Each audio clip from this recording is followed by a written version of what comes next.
so sorry that I won't be able to be there with you tonight to hear all the great stories about Dr. Irvin Griffin. It's great to get a chance to toast and roast him, and I really wish I could be there with you. I don't know if any of you have ever had the occasion that I've had to call Dr. Griffin and he answers you when he's at the movie theater. And I remember that happened to me one time when I called him about something I was stressed out about. And I said, "Where are you, Dr. Griffin?" He said, "I'm at the movie theater." And I started hating on him then, thinking I wish I was a college president and I could get to go to all the movies.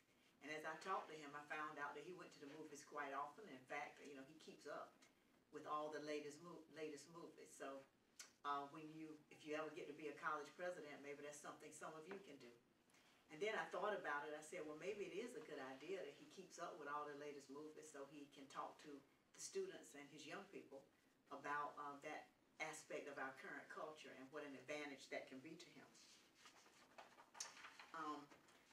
The other thing I want to know, if you've heard about, is that, you know, Dr. Griffin unveils these stamps every year during Black History Month of important figures in Black history.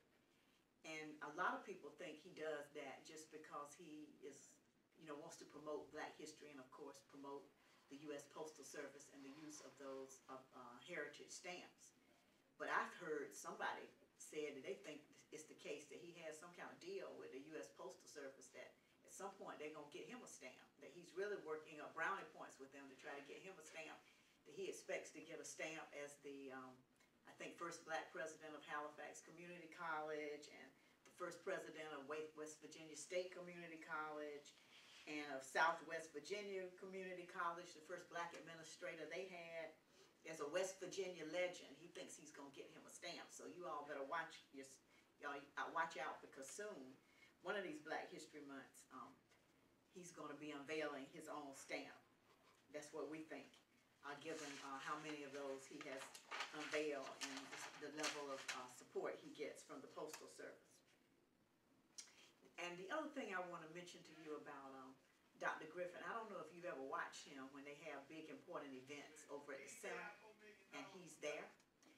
He is the quintessential example of management by walking around. If you've ever watched him, he kind of gets him a spot in the center and he stands and he crosses his arm and he stands there and sort of watches everything. And all of the people who, you know, work at the college are busy doing their thing, whatever they're going to do, and he doesn't say a word. He just watches everybody as they do their various tasks. And I have often wondered, I said, well, when, you know, I watch him sometime thinking, well, eventually he's going to say something to somebody or giving them an instruction or something. But we never know. I don't know how he talks to his folks. It must be in secret or something, because you never see him saying anything. He just stands there with his arms crossed and watching what everybody does. So that is, if you ever read that book, Managing by Walking Around, I think that's probably the example of what people mean. You just walk around, you don't have to say anything, and your folks just do whatever that needs to be done. I think that is perhaps the example of being a very good leader and apparently doing some very good planning. The other interesting thing about Dr. Griffin that I thought I would remind you of, he must have probably the most dashikis of anybody in Halifax County. I don't know how many he has, but I think he might have them from about every country there is in Africa. Except that one time I asked him, I said, Dr. Griffin, did these dashikis you have come from Africa? And he told me no. He ordered them online, I think, from somewhere in Georgia or something. But I still think he probably has the most of any in Halifax County. And it'd be interesting, Dr. Griffin, I think you should tell us how many of those you have. But on a serious note, I want to thank you for being such a great friend and a role model through your service to our county and your leadership at the college. And even though you've always told me that Frank Avant has told you that you cannot be involved in politics, so I know that we can't be but so close because you can't be involved in politics, and that's what Frank Avant told you. But in any event, I do appreciate the friendship you are able to give me. You have created such a great environment at the college for teaching and learning. I always enjoy both the spontaneity and joy and energy I find with the students there when I visit on campus.